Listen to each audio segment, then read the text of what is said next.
أتتنا المواسم مثمرة وفاضت بأطيابها الآنية، وفينا الذي ما له موسم لأمع.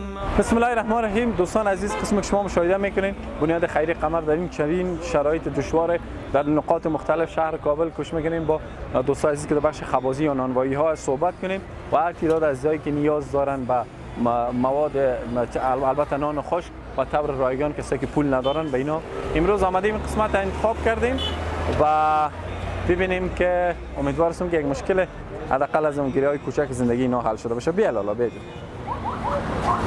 چند نفر هستین در خانه؟ چند تا هستین؟ 4 نفر هستین؟ نه ما یک فرد.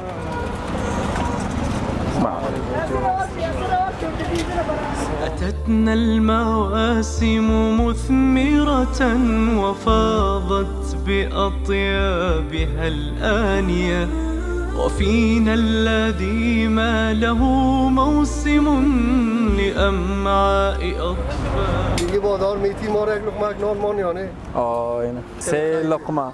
خیلی ببینی زنده باشی. السامية تطيب القناعة في يده ولا تنحني نفسه السامية. نداره این شما پیسه؟ خیلی مثمرة وفاضت بأطيابها الآنية، وفينا الذي ما له موسم لأمعاء أطفاله الخاوية. تطيب القناعة في يده ولا تنحني نفسه السامية. چند نفر هستین؟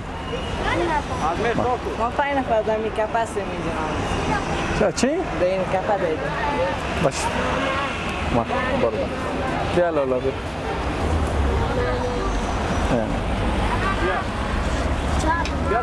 مواسم مثمرة وفاضت بأطيابها الآنية، وفينا الذي ما له موسم لأمعاء أطفاله. نه برو بخیر بریم. بیا لالا خود دیگه از دیگه شدی. خب ما لالا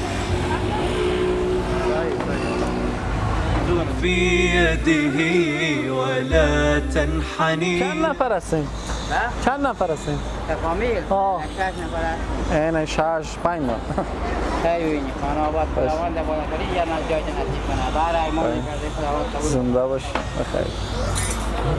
أتتنا المواسم مثمرة وفاضت بأطيابها الآنية، وفينا الذي ما له موسم لأمعاء أطفاله الخاوية.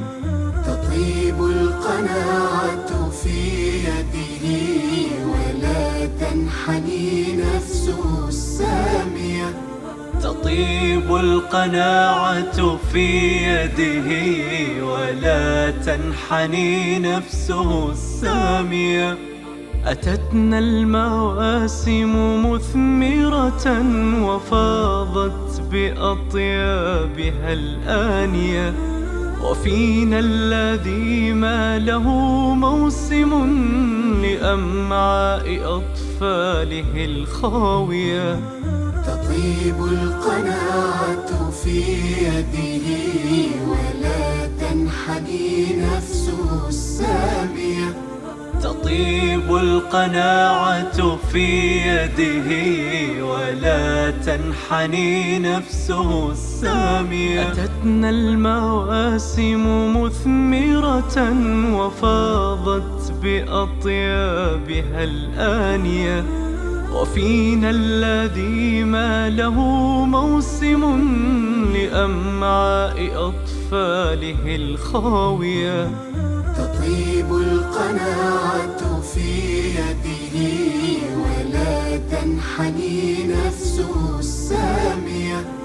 تطيب القناعة في يده ولا تنحني نفسه السامية. خب دوستای عزیز، تعداد زیاد از دوستان اینجا جمع شد، ناگزیر شده که من صاحب برآمدم یک چند لحظه دیگه گوشه استاشیم تا جمعشان متفرق شد. متاسفانه وضعیت ملت افغان خیلی وخیم‌تر از است که اینها حتی غذای به خاطر یک وقت خود ندارن.